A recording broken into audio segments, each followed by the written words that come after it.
আমার কাছে মনে হচ্ছে সময়টা সাময়িক। আপনি তো মানে মানে কোনো আলাদ্দিনের চেরাগ নেই যেটা দিয়ে আপনি যে সুইচ দিলেন আর কালকেই মার্কেটটা ঠিক হয়ে যাবে। আমার হাতে আলাদিনের চেরাগ নেই যে তাতে সুইচ দিলেই বাজার ঠিক হয়ে যাবে। উপদেষ্টা শেখ বশিরউদ্দিন। চালের মূল্য বৃদ্ধির সমস্যাটা সাময়িক বলে মন্তব্য করেছেন বাণিজ্য উপদেষ্টা শেখ বশিরউদ্দিন। তিনি বলেন, আমার হাতে কোনো আলাদিনের চেরাগ নেই যে তাতে সুইচ দিলেই আগামীকাল থেকেই বাজার ঠিক হয়ে যাবে।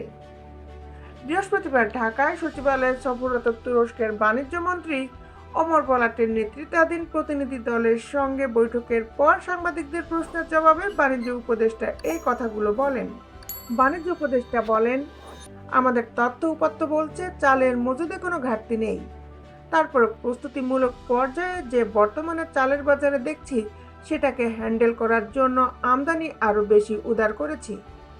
যদি কেউ অন্যায্যভাবে মজুত করে থাকেন তাহলে আমদানি শুরু হলে তারা বাজারে চাল ছাড়তে বাধ্য হবেন। বাজারও তখন স্বাভাবিক পর্যায়ে চলে আসবে। এই সময়ে বাজার থেকে হাজার কোটি টাকা উঠিয়ে নেওয়া হচ্ছে এবং মানুষের কষ্ট হচ্ছে। এমন প্রশ্নের জবাবে শেখ বশিরউদ্দিন বলেন, এটা অস্বীকার করার কোনো সুযোগ নেই। বাণিজ্য উপদেষ্টা বলেন, চালের বাজার নিয়ে বিভিন্ন ধরনের পদক্ষেপ নেওয়া হচ্ছে। শুল্ক 63% থেকে 3% নামিয়ে আনা হয়েছে। খাদ্য মন্ত্রণালয়ের অধীনে কয়েক লাখ টন চাল সরাসরি আমদানি করা হচ্ছে। চাল আমদানি করা হচ্ছে মিয়ানমার, পাকিস্তান ও ভারত থেকে। এখন আমনের ভরা মৌসুম চলছে। এপ্রিল নাগাদ বোরো ধান আসবে। আশা করা যায় এর মধ্যে বাজার ঠিক হয়ে যাবে।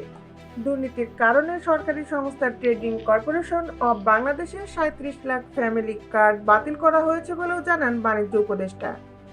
তিনি বলেন, 1 কোটি বলা হলেও 63 লাখ ফ্যামিলি স্মার্ট কার্ডের বিপরীতে পণ্য দিচ্ছে টিসিবি। 1 কোটি কার্ডের মধ্যে দুর্নীতি ছিল। একই পরিবারে একাধিক কার্ডও ছিল। তিনি আরো বলেন যে 37 লাখ কার্ড নেই তার মধ্যে প্রকৃত উপকারভোগী একজনও বাদ পড়েননি। যারা সঠিক প্রাপক তাদের কাছে পণ্য পাঠানো হচ্ছে। আমরা আরও 37 লাখ কার্ড বাড়াতে চাই। 1 কোটি থেকেও বাড়ানো গেলে সেটাও করব। তুরস্কে সফররত প্রতিনিধি দলের সঙ্গে আলোচনা প্রসঙ্গে শেখ বশিরউদ্দিন বলেন, দুই দেশের মধ্যকার সামরিক বাণিজ্যের সহযোগিতার বিষয়ে আলোচনা হয়েছে। দেশটি বাংলাদেশে অস্ত্র রপ্তানি করতে চাই। বাংলাদেশের তৈরি পোশাক, ঔষধ, খাদ্য প্রভৃতি ক্ষেত্রে বিনিয়োগে আগ্রহী তারা।